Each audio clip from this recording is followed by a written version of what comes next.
Well, it's wonderful to be here with you today, Tony. You are somebody whose transition from corporate executive to now an acclaimed leadership coach, speaker, and author is one that resonated with me, and I'm sure will resonate with many, many of our listeners. There's the first tease of the introduction. And you have a passion for crafting and creating meaningful and lasting connections and communities at work and more broadly in life. And your book, which I love reading, Campfire Lessons for Leaders, How Uncovering Your Past Can Propel Us Forward, is a brilliant collection of stories and insights and lessons from your own podcast of the same name. So congratulations for that. And amongst your other accolades, your TEDx talk, Don't Check Yourself at the Door, How to Share Your True Self, has been an amazing success. If you look at the number of views, and I've watched it and listened to it a number of times, really tells me something about how to be yourself and what authenticity really is and perhaps isn't too. So we are going to talk about those topics: communities, connections, how to be ourselves with skill, why it's important, how to build them, and how to be a brilliant person too. Welcome to the show, Tony. Thank you so much. Now I know why my numbers are so high, because you've watched it. I'm kidding. I'm your agent. Yeah, you can pay me later. Don't worry. But no, congratulations. Congratulations.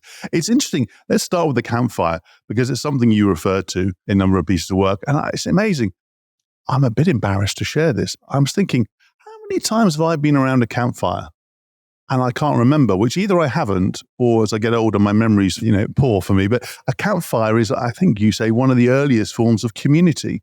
So just start there. Tell me a little bit more about the campfire and what that actually means for you personally. Yeah, I mean, when I think about it, for me personally, it's really, it reminds me of my early childhood of, having those moments of sitting by the campfire with family and sharing the stories that were passed down from, my families and what what it really meant to be part of the lineage that I'm part of. And, I came from an immigrant background, and, there's a lot of stories from the old world of, growing up, in Italy, and my mother's from Lebanon. So we have these, really interesting stories about, where we come from. And it always stuck with me, those stories of sharing and the togetherness that came with that. But also just thinking about the moments that we often hear about how campfires, when we come together on a campfire, there's a sense of intimacy that happens. You don't just share, your average surface level talk. It's usually has this sense of, let's go a little deeper. Let's take things a little further, which is exactly what I love doing. I don't want to have conversations that just stay at the surface. It's almost one of those like occupational hazards that we run into when you start getting into the world of like having, being a coach and an advisor, is a sense of like, you no longer can look at the world like what you used to. You can't be on the surface any longer. And so now I dive deeper into conversations because it's the only thing I know. How do you get that depth? How do you create the conditions, the environment where somebody feels willing to share, and you recognizing you haven't got years and years to build up the relationship, especially in a professional environment? What do you practically do to create those conditions? Yeah, it starts with an internal move of curiosity, being curious about, this person in front of me, what is it their experience? What is the thing that they might be living with right now? What is their, walking around? What is their experience of life? And so I have this compassion goes along with that curiosity that starts to come together. So you have to have this sense of, gosh, I don't know what their life looks like, but I'm curious about what it could be. And by me entering the conversation from that place of like, tell me what's been going on. How are you feeling about things these days? What has been real for you, and what lights you up? What makes you come alive? So it's not all about the things you're challenged with, but it's also what are the things that have excited you?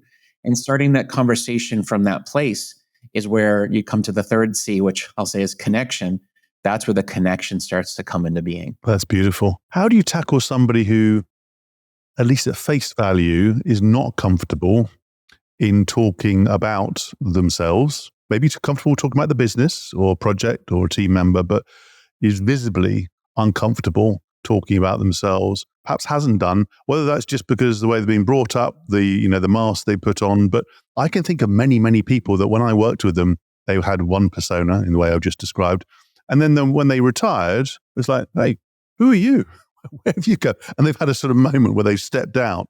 But it made me think, okay, how could I have got deeper with an individual with that type of archetype? What do you do? Yeah, I guess it starts with like really entering from whatever door you get into. Like the doors that will open up first are the ones that they're most comfortable with.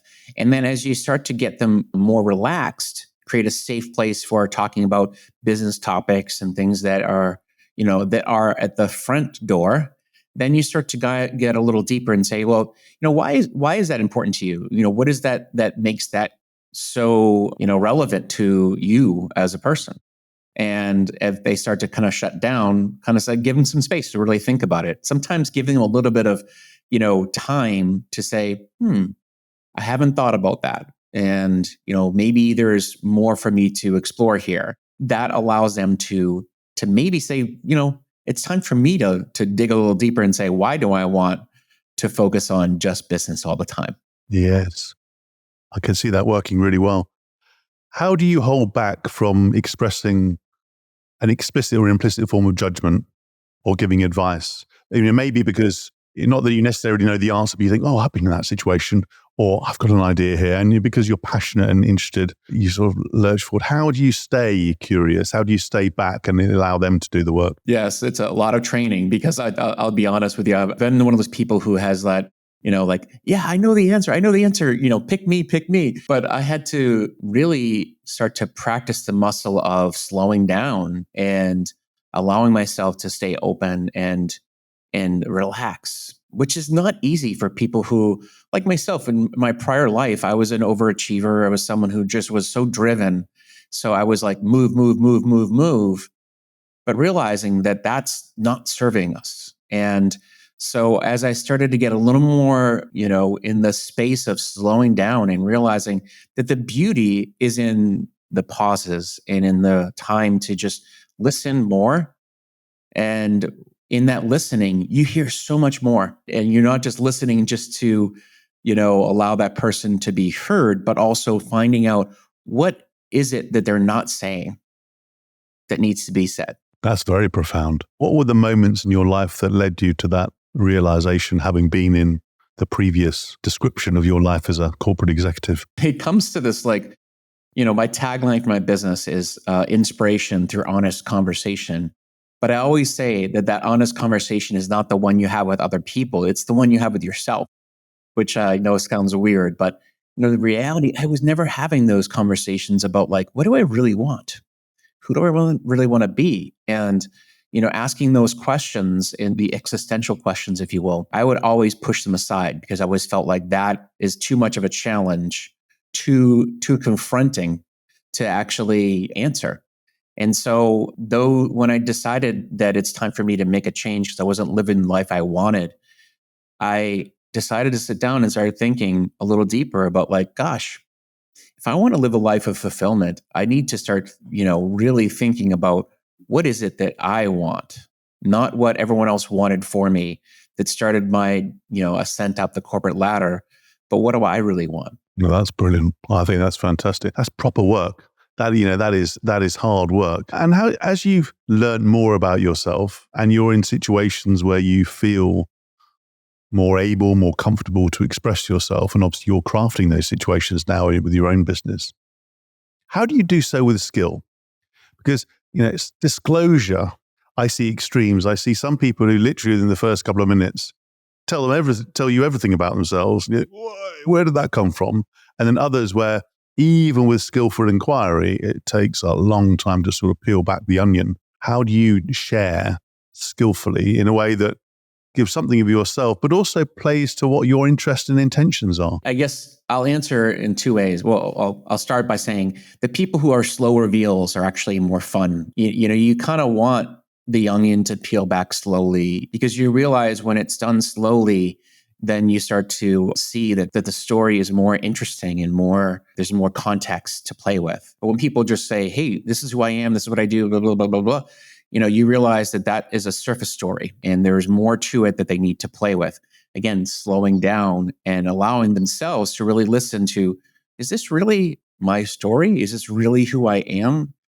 And so I guess the starting point to answer your question beyond just what I did is to share that you want to get them to say, well, tell me more about what is that really comes to mind when you talk about your journey to getting to where you are today and what makes you who you are. And as people are talking in that way and I guess reflecting on their past and what's taken them there, how do people figure out the best version of themselves? Because there's a lot of work, literature and material on best self and that discovery. I mean, it's pretty hard. It's easy to say 2 words, best self.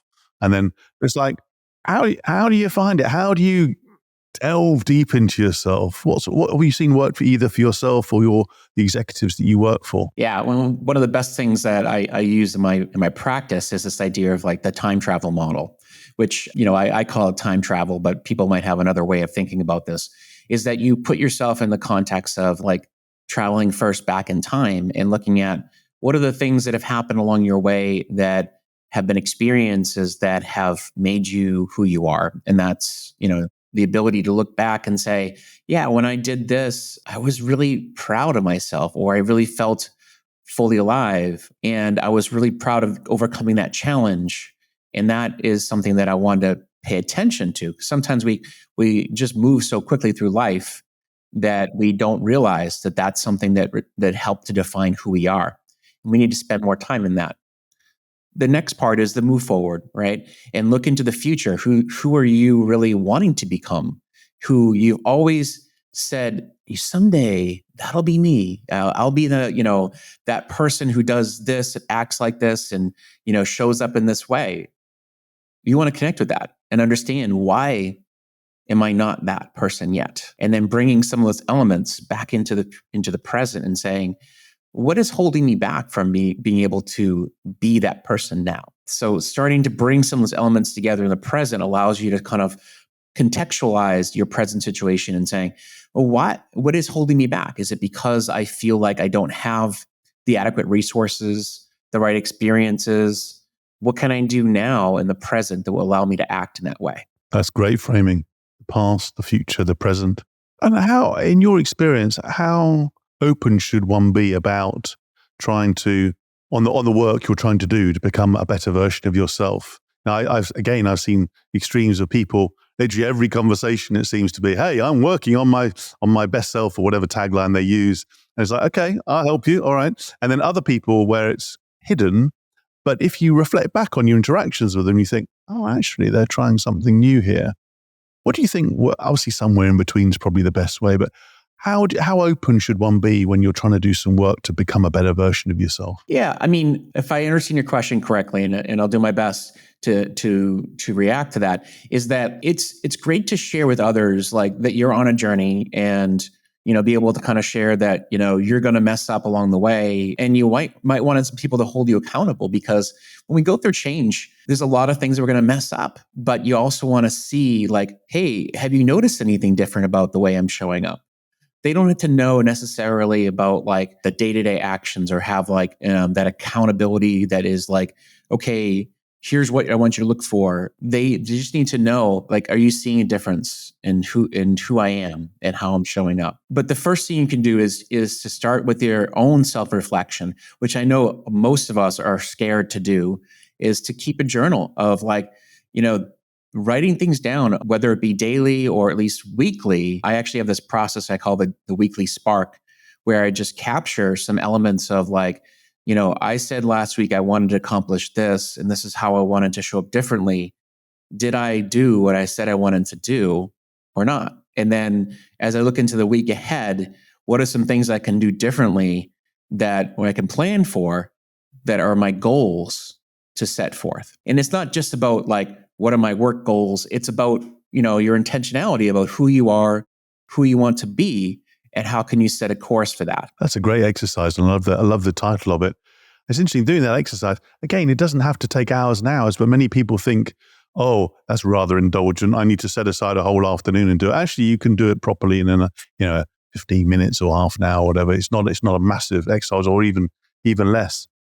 But I'm curious, you talked about your own transition and the transition of other people you work with, in a way away from a narrow achievement-led view of performance and life, into something broader, and you just referred to it there. How do you, if you like, sustain that shift without losing, your ambition to be a high performer? And the reason I say that is that I've come across a number of people who've said, hey, you know what? I was working all hours. I was an overachiever, and I don't want that anymore. And understandably, right? And they become something else. But then you say, so what are you excelling at? What are you doing? And some are like very clear on what they're doing. Others are like, no, I don't want that anymore. And they've, bluntly speaking, it comes across as they've sort of accepted a lower level of performance, which may be a choice, but I wonder how conscious it is. So how do you move from to a broader level of view of success while still doing excellent work? Yeah, I love how you put this out here, because there's something about this, which is to say, if you're driving 1 million miles an hour, you can't just all of a sudden just stop and change everything. Habits don't happen that way, or changes don't happen overnight like that. And so in some ways you have to figure out, what are some small things that I'm willing to shift that will allow me to over a period of time start to see a difference show up. And when I talk about, and we'll talk about this maybe later, but this idea that there's we have these flashpoints in our lives where all of a sudden we're making a choice to change our lives.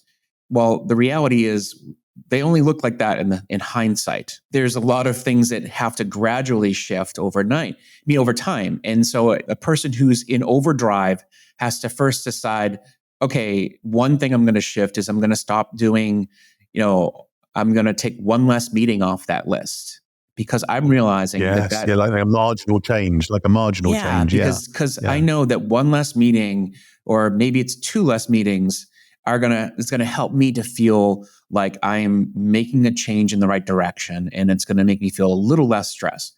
I've got too many initiatives on my list. Maybe it's time for me to take one of those initiatives and give it to one person on my team, and be okay with them messing it up, and me being able to coach them through the process of getting to them being able to take it and making it 100% on their terms, because that's how we grow.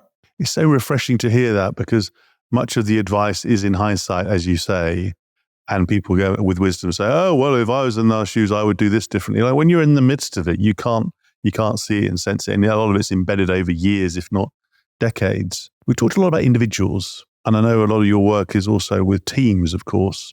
So I'm curious to explore how, when you're doing this work with individuals, that's great, but also you might be in a team environment where you might be performing okay.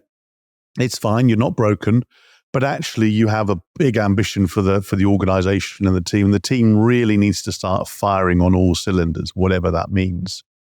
How do you start to, if you like, fire up the sparks, to mix metaphors, and how do you instill a greater sense of community and connection within that team? Yeah, I think that, I love that you brought this to the connection piece, because I think it's so important. I'm a big believer in the fact that if a team wants to do more together, to do more in general, they have to figure out how well are we communicating, how well are we getting to know each other, creating a deeper sense of community, because that's going to be the way they'll move forward. And so usually there's some inertia, there's some anxiety about change, that, okay, well, just because we get to know each other doesn't mean we're going to want to work together. You have to do it in little pockets of experiments. So start with small teams. If you're in a big organization, don't try to move a big beast and say, okay, let's try to do this all together. But start with a small team and say, okay, let's sit down and really spend some time to really understand who is on this team. How did they get here? What is the journey of that brought them to this place where they are now? And what are the qualities that they bring to the table through their journey of getting here?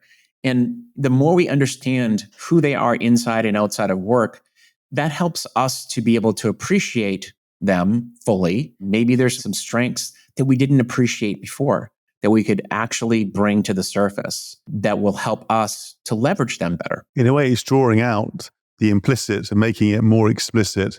And I guess also being clear about why you're doing an exercise like that. Because I've been in some of those where we've done some of that work, not as beautifully as the way you just described it.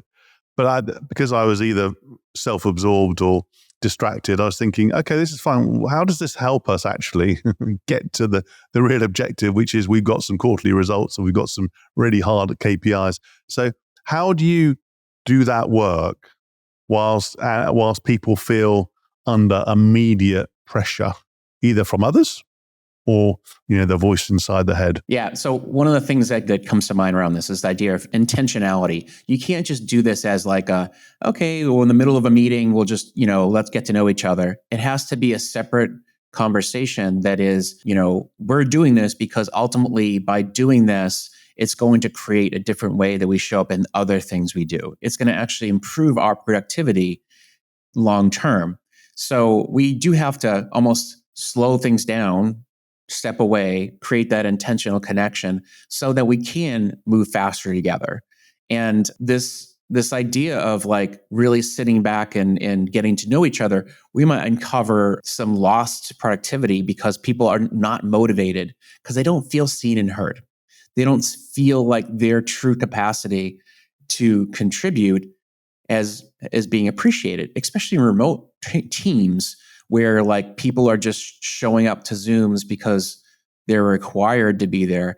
But when they feel like they're truly being seen and heard and they know that their contributions are being brought to the table, then it actually unlocks the sense of potential in them. And that actually gets us to be more productive. With all of the things that are being thrown at us, like all of the deliverables we need to bring that are being asked of us, we will start to put more energy towards those things because now we know as a team that we understand how we can approach them. You see, those last few sentences in particular, you express it so succinctly and clearly, it would make a massive difference in the framing of that type of conversation. Oh, I see the benefit right now. Okay, I'll engage. Some people will engage because they've been waiting to share their story.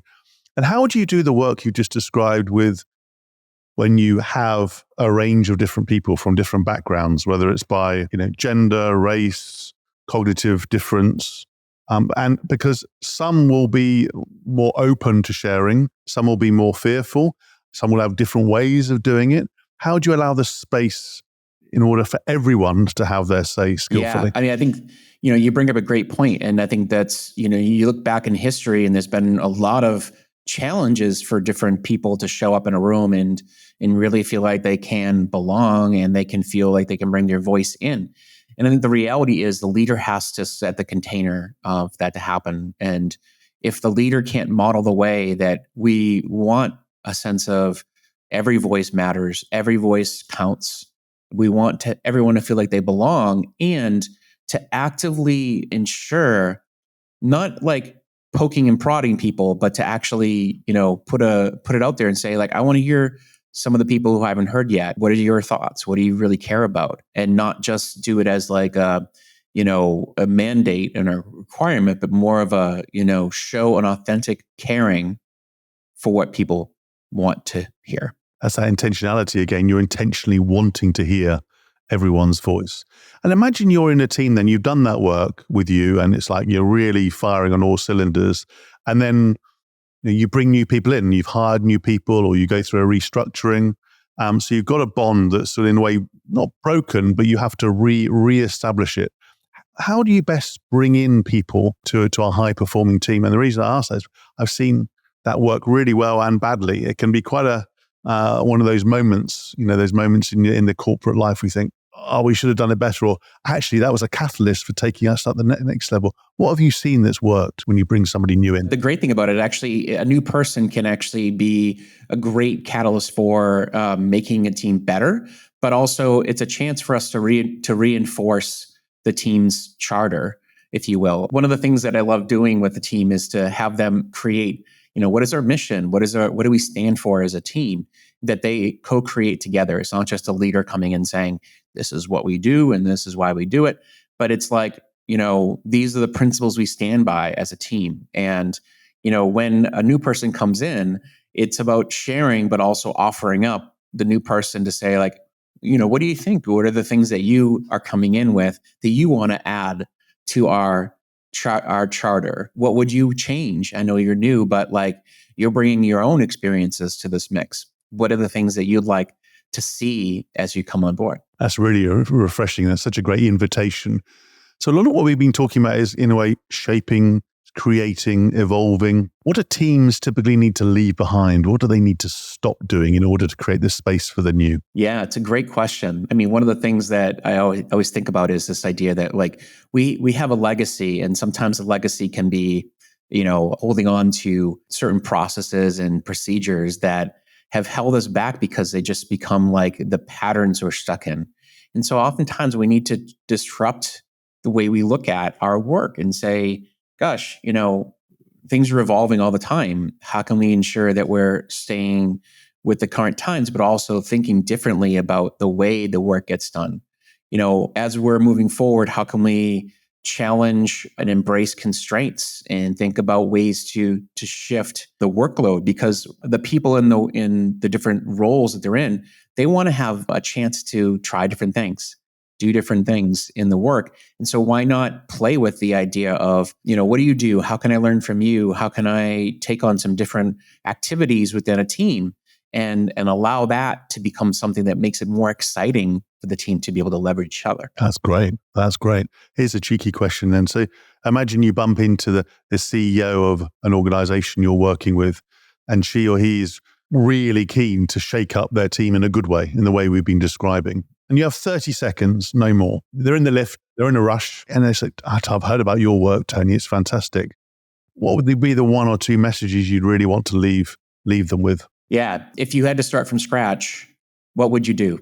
What would you do with this team if you had these players and the work that you need to accomplish? What would you do with this team? And it's kind of like a blank slate. Like if you go think about a zero-based budgeting, it's not that you want to like. There's your finance thing coming in there. Yeah, it never goes away. But it's because we sometimes get stuck in the pattern of thinking, okay, because we have this situation, we have to stick with it.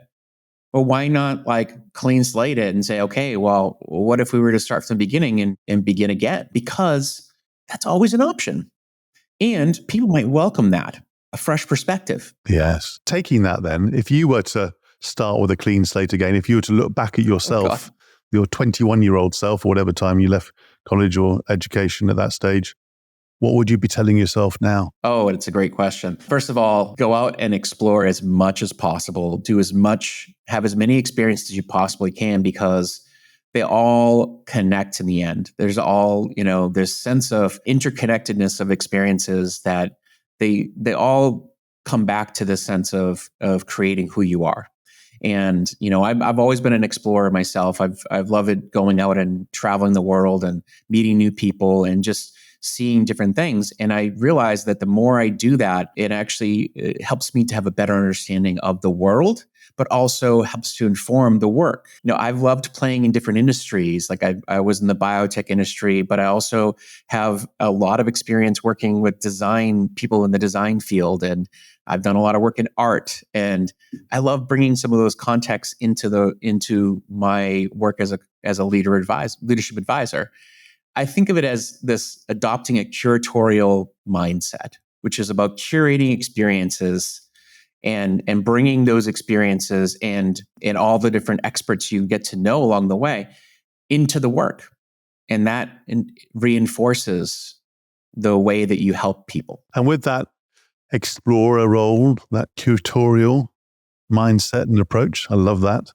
What impact are you looking to have on the world around you? Oh, it's a great question. I want to foster more connection amongst not just people inside of workplaces, but we need to create a space for, especially the young adults that are in the workforce, the different generations, more conversations that people feel like they're not alone, that they feel like there's a chance to really foster a deeper connection, so we don't feel like we have to struggle on our own, and also to foster more innovation through these conversations.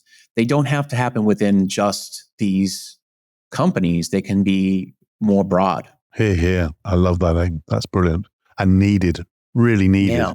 especially as you say with some of the younger generations. And when you're thinking about your best days, when you're performing at your best, you're looking back on your journey, journaling from the week, and those are the moments where I really smashed it out of the park. What are the practices, the habits, the routines that help you to do that? Well, first and foremost, it would be the best days for me are the days when I'm able to be in community with people, doing things that get them to expand their thinking.